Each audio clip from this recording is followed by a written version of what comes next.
Welcome to another season of Big Sky Live. We're glad you could make it.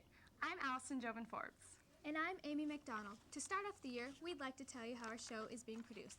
Big Sky Live is filmed, edited, and ultimately produced for you by us, Big Sky's broadcast journalism class. This is our second year of Big Sky Live, and we've added a ton of additional students who are working extremely hard in getting this season up and rolling. Tonight, we have a great show for you, with new faces, new fun, and new freshmen. Let's check out what our freshmen have to say about Big Sky. We're here to find out if the class of 2006 has what it takes to be a Big Sky Eagle. Do you know what makes Big Sky better than Sentinel? Yeah. What? We have better people than Sentinel. Yeah. We don't cheat. Oh, everything. And the teachers are too strict, and we have longer time between our periods. And have you had any really embarrassing moments so far this year? Like on the first day when we sat down in the English 3 class, I had to get up and leave. I got paddled in the ball the first day. Do you know the school song? We are the Screaming Eagles. No. Something I don't know the rest. No. Am I supposed to? Yeah. We are the Big Sky Screaming Eagles, screaming coming to the big sky. I don't know it. Oh, how's it go? Give us extra like cue cards so we can sing it. We'll give the eagle eye tonight, striking for us under for the big sky high. Well, it looks like the class of 2006 might just make it. This is CJ Higginbotham reporting for Big Sky Live. Back to you. Thanks, CJ. That was great. I'm impressed with the new broadcast journalists and the stories they've come up with. Me too. You know who else has come up with a great story for tonight? Who? The Film Studies class, headed by Sarah DeGrandpre. Her students are learning the art of filmmaking. Let's take a look at their comical perspective of newscasting. Welcome, I'm Juanita Riviera. And I'm Chip Robinson. Shocking news today as temperatures dropped upwards of 10 degrees. Meteorologists are baffled while scientists are predicting another ice age. Another ice age? Yes, Chip, another ice age. Panic flooded the streets of Missoula today as confused citizens felt the brutal effects of the unexpected cold front. Local hospitals were swamped with patients who were complaining about the cold, but doctors could do nothing. You know, I once dated a doctor. This sudden cold front has caught many motorists off guard and unsure of what to do. We urge you to stay off the roads as much as possible and only drive when necessary. Those that do drive are being asked to roll up their windows and turn on their heaters. For more information on heater and window maintenance, you can visit our website and talk to our automotive experts to help you through these trying times. We now go to meteorologist Dave Hailstorm to better explain this crisis. Thank you, Juanita. Juanita, the sudden change in temperatures could cause a climate change affecting all the United States and parts of Canada. As we can see from this map, Missoula is the epicenter of what will soon be the end of the world. This sudden decrease in temperatures will cause a chain of events that will cause the freezing of the United States and the rest of the world. Now, as we can see from this map, States in about a month, America, the world, whatever.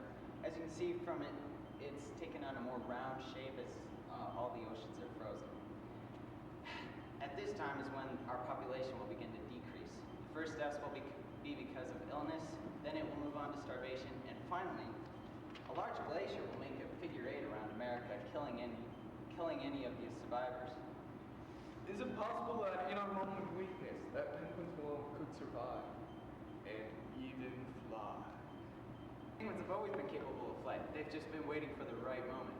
Now that we are at a weakened state, penguins will most likely migrate north and feed off the humans.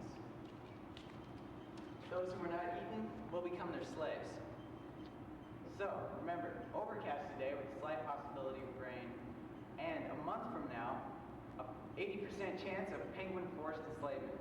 Back to you, Chip. Thank you for that informative report, Dave. And now, it has been reported that the first of many snowflakes has fallen. We have footage of it only in the first news link.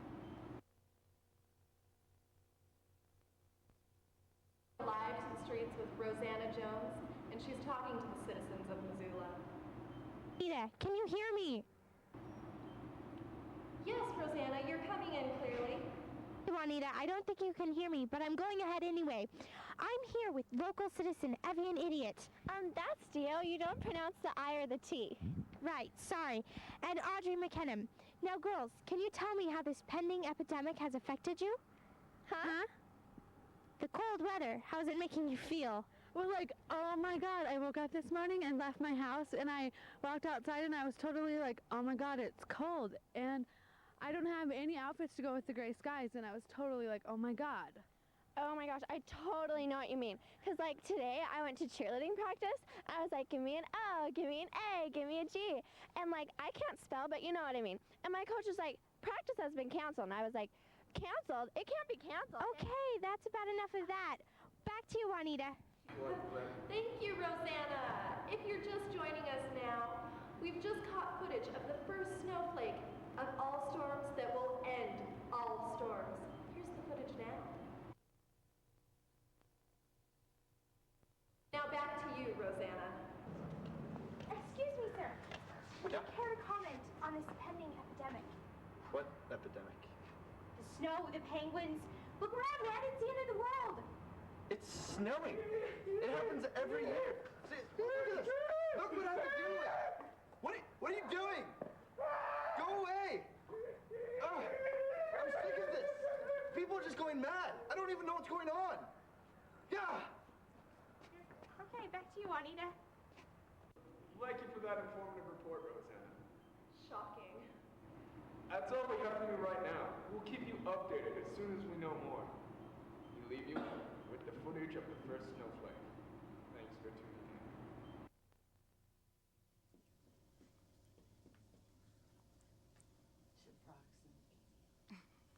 Keep smiling.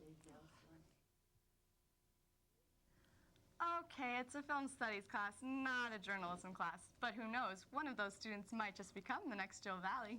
Right. But back on the subject of Big Sky, the home of the Eagles has changed a lot this year. Up next, Nicole Keener will give us the scoop on the changes in this year's sports seasons. After Nicole Keener reports on sports, we'll go to Katie Rank, who will be interviewing a Big Sky student who took the trip to Spain this past summer.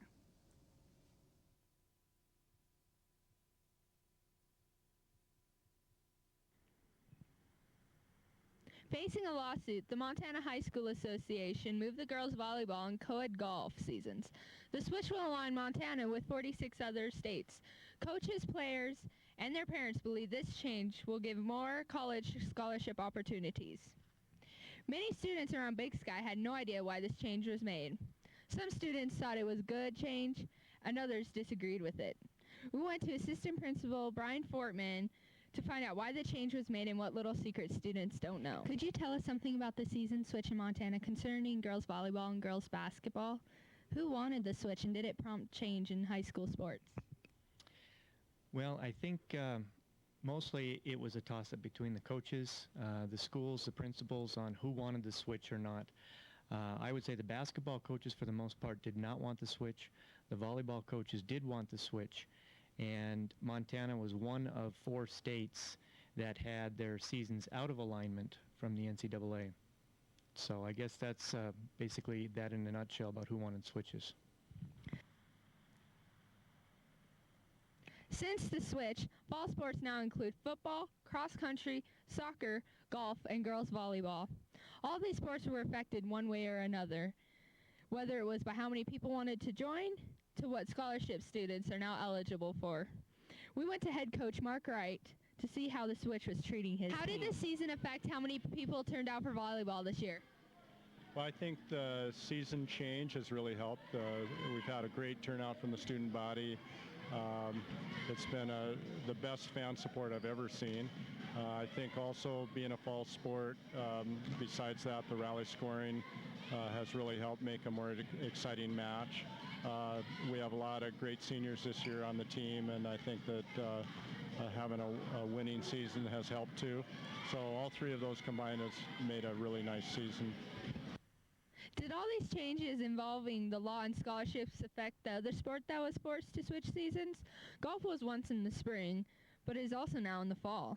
We'll go to series golfer Lisa Bray for some quick questions.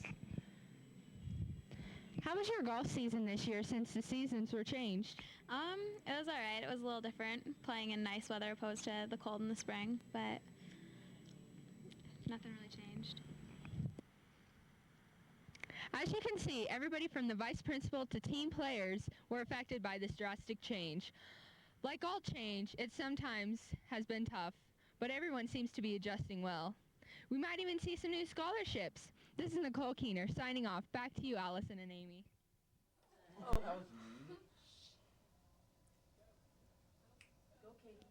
Thanks, Nicole, for filling us in on our Big Sky sports. 21 Big Sky Spanish students and 2 chaperones spent part of their summer on a wondrous tour through Spain. They traveled to Madrid, Seville, Toledo, and Granada, where they saw historical weapons, breathtaking architecture, and unique automobiles. One of these travelers was Kylie Gilderman. So Kylie, what was your favorite part about the trip? Probably the 2 days in Costa del Sol, just laying on the beach all day. That was great. Sounds like fun. One of the most interesting things about Spain is its architecture and artwork. We have a few pictures from your trip, so while we look at them, will you describe a little bit about each one? Sure. Okay. This is the Royal Palace in Madrid. This is where the royal family once used to stay. This is the second one. There's actually 2 royal palaces there, and this is where the working government is now. This is a statue in a courtyard in Alhambra, which is a Moorish palace that's in Granada. And this is a world-famous sword-making shop in Toledo, and everyone had to pick up a sword while they were there. Oh, this is a smart car. They're these environmentally safe cars that are all over Spain. All right, thank you. If we had cars like that in Missoula, it would help out our pollution problems. Definitely. Yeah, and I guess they get a lot of attention on the road, too. Like all overseas adventures, not every moment was a good learning experience. I heard some pretty unfortunate things happened. Oh yeah, first we had one of the students get hit by a car, and then after that someone lost their passport and everyone was getting pickpocketed left and right, so. Did you get pickpocketed? No, actually I avoided that. Good. Sounds like you had a lot of fun.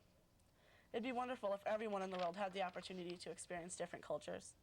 Spain was a great adventure, I guess? Yeah, it was. Well, I'd like to thank you for being on our show and taking the time to share your experiences with us. Thanks for having me. You're welcome. Up next is Amanda Salter with a look back at homecoming. I am here at Big Sky where the football team is taking on Billings Senior. Why is this game so important, you ask? Because it's homecoming week. All week long, students have shown their school spirit. Dressed as pretty princesses, geeks, hicks, superheroes, and 80s bucks. Students also dressed up in camo and patriotic colors. The week ended wearing the traditional blue and gold. Other than just dressing up, the students had many fun and exciting activities to attend to during the week. The Powder Puff football game kicked off the week's activities, where the girls got to show off their football skills and the boys got to display their cheerleading abilities. Here's Lacey Hawkins and Gretchen Wall, their favorite activity during homecoming week was supporting the football team wearing their Big Sky school colors. This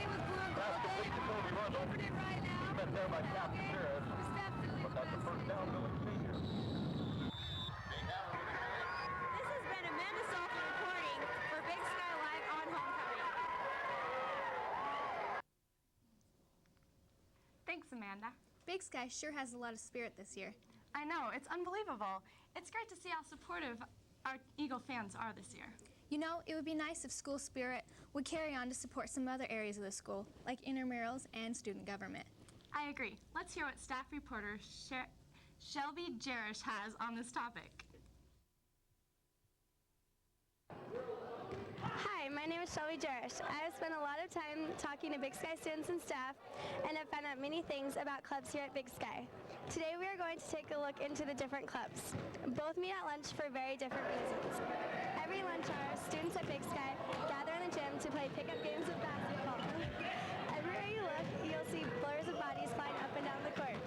No matter your size or age, you can find a court to get your game on.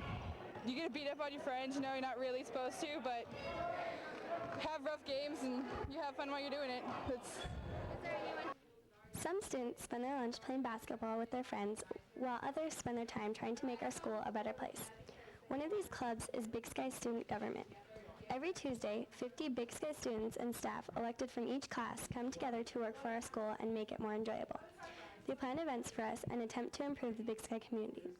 I have asked Gail Halverson and Gretchen Wall, senators, to speak with me about this year's student government and their role. Lately we've been working on the Halloween costume contest, and we have freshman elections this week, and we're really excited for who's going to be heading up student government in a few years, so this is kind of exciting. And we're working on this big assembly for appreciating the firefighters and policemen of Missoula, and that's about it right now. Gail and I are senators for the senior class, and we head up small committees for assemblies and stuff we do around the school, and we also try to do our best to voice the students' opinions. Anything else? Nope, that's about it.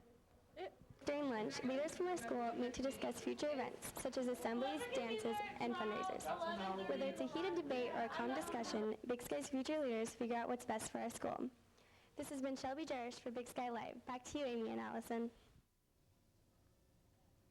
Thanks, Shelby. Big Sky has students who deserve more recognition than they have received. Up next, we will profile 2 of these student standouts. Let's go to Alex Kemner with the story. Alex?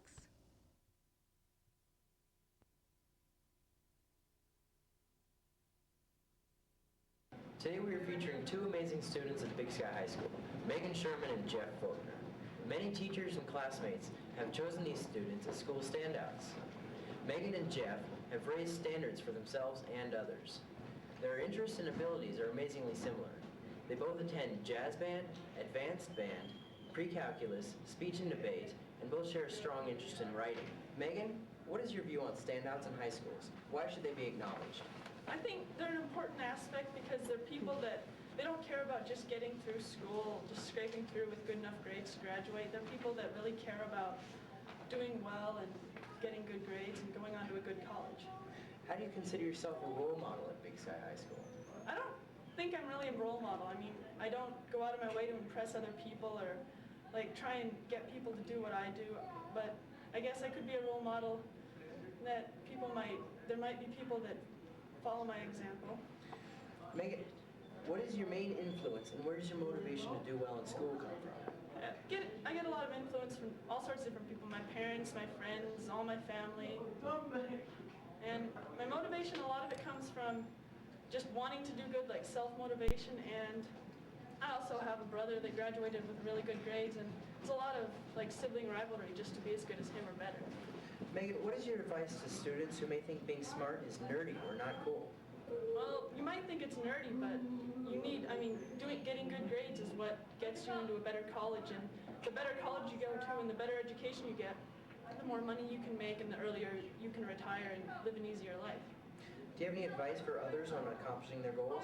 Don't set crazy goals like I'm going to write a 20-page story in a week or something, or I'm gonna go from having like really bad grades to acing every test without studying. Set goals that you can accomplish and like plan out your ideas, like set up a plan for how you're gonna get it done. Well, thank you, Megan, and keep up the hard work. Thanks. Now let's not forget the talented writer, Jeff Faulkner. Here you are. What do you like to write? Mostly I enjoy writing short stories. Doesn't really matter the subject, just any short story. Every now and then, I'll write a poem or 2 just for kicks. I hear you play the trombone. How many years have you been playing? I've been playing trombone for 5 years now, since the 7th grade. Jeff, who are your main influences, and where does your motivation for doing well in school come from? I would just say the major influences in my life would be my parents. They've always stood behind me and supported me in whatever I chose to do. And school-wise, well, I've always enjoyed learning, and so it's always been rather fun for me, so I've just done it to learn, mostly. So why do you think people should get involved in after-school activities, clubs, and sports? Well, because they're fun, basically. Yeah, school only takes up, 8 hours a day. You still got 16 hours left, so what else are you going to do with those 16 hours but extracurricular activities? All right, thanks, Jack. This conversation makes me appreciate the hard work and persistence it takes to be a good student. Thank you, Megan and Jeff, for being Big Sky standouts. Thanks, Alex. It's good to see some of our students get recognition. Now let's take a look at school spirit. Here's Jennifer Reed with this story.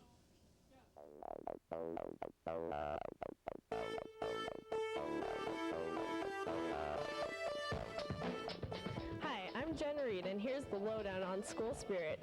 School spirit is an important element to every school. But what does school spirit really mean?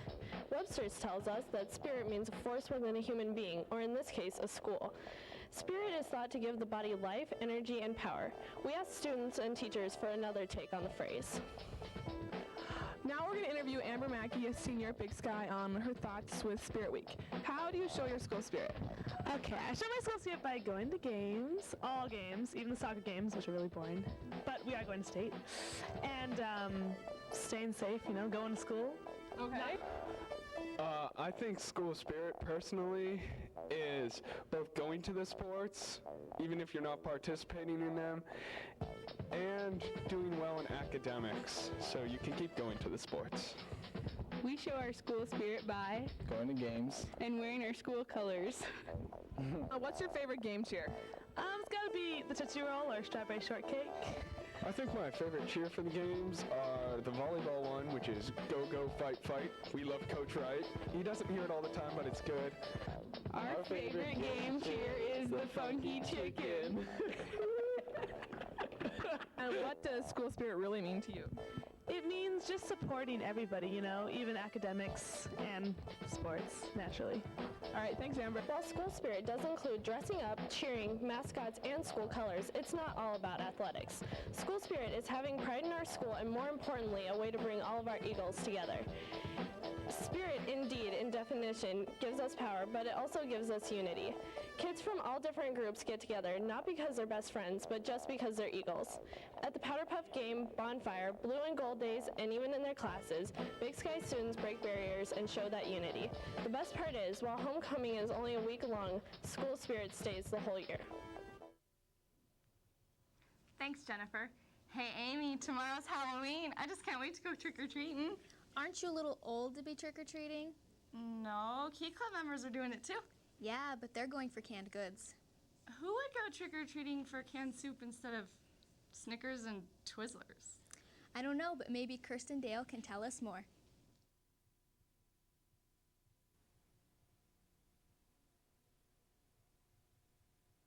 Do you think high schoolers are too old to trick-or-treat? Well, think again.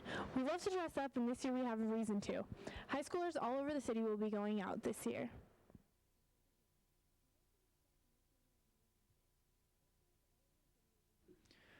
Trick or Eat originated 5 years ago with the flagship program and Key Club. Its purpose is to collect canned food for the Missoula Food Bank. Students visit homes in their neighborhoods and ask for canned food donations instead of candy and treats. Trick or Eat is open for anyone who would like to help this cause, but the majority of participants by far are Missoula high schoolers.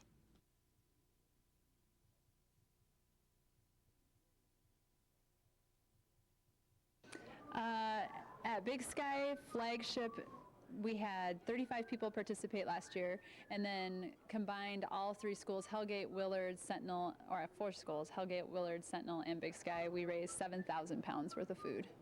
Yeah, we at Big Sky would like to increase our numbers, and we already have. We have 50 people signed up, and last year we had 35. And then we'd like to see if we could, between the 4 schools, get 10,000 pounds of food this year, aiming for 5 tons. We asked some of last year's participants to comment on their experience. Just to provide for those, the food bank and stuff like that, and is a really good program to help out all the people that don't have it as good off as other people do. So it's a simple, fun way of helping your community. I think they really liked it, and it was a good thing for them to know that high schoolers are involved and helping out in the community. Last year I dressed up as a basketball player. I was a pirate. A rock star. If you're interested in making a difference in your community instead of your stomach this Halloween, then contact your local flagship office and sign up for Trick or Eat. Thanks, Kirsten. Now it's time for you to whip out those planners and write down what's heading your way. Here's CJ with the community calendar.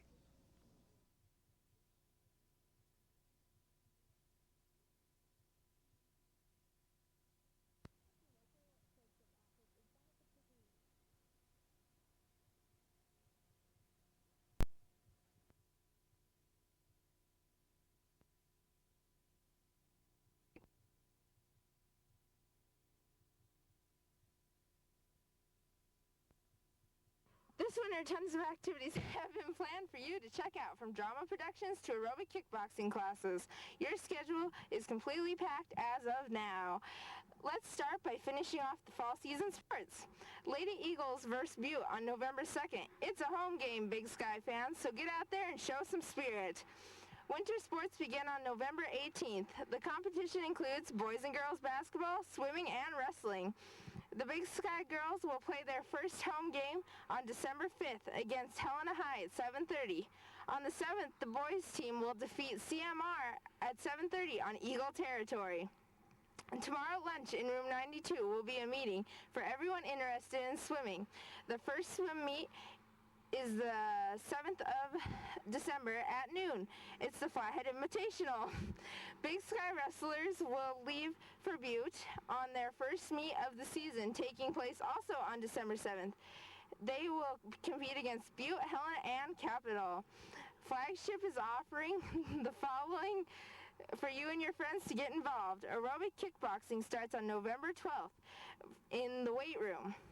It will be instructed by Laura Coulter every Tuesday and Thursday from 3:30 to 4:30.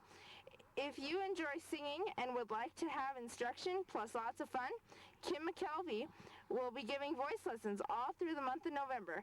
They will be held in the choir room from 3:45 to 4:45 every Wednesday. Flagship will also be holding its annual Trick or Eat event on Halloween night. For these activities and more, you can sign up in the flagship office in the 20s hall. Instead of a Halloween production, the Way Off Broadway Theater will be performing a Carbette show on December 12th and 13th. You don't want to miss this. Make sure you come to the Fall Choir concert on November 7th at 7:30 in the auditorium. Youth Taking Flight is holding events at Sentinel for any teenagers who would like to learn more about life. The next meeting will be from 4 to 6 on November 7th. The topic is how to stay buff and beautiful. Oh, and last but not least, snacks are provided. That wraps up your community calendar. Don't hesitate to get involved. Back to you, Amy and Allison.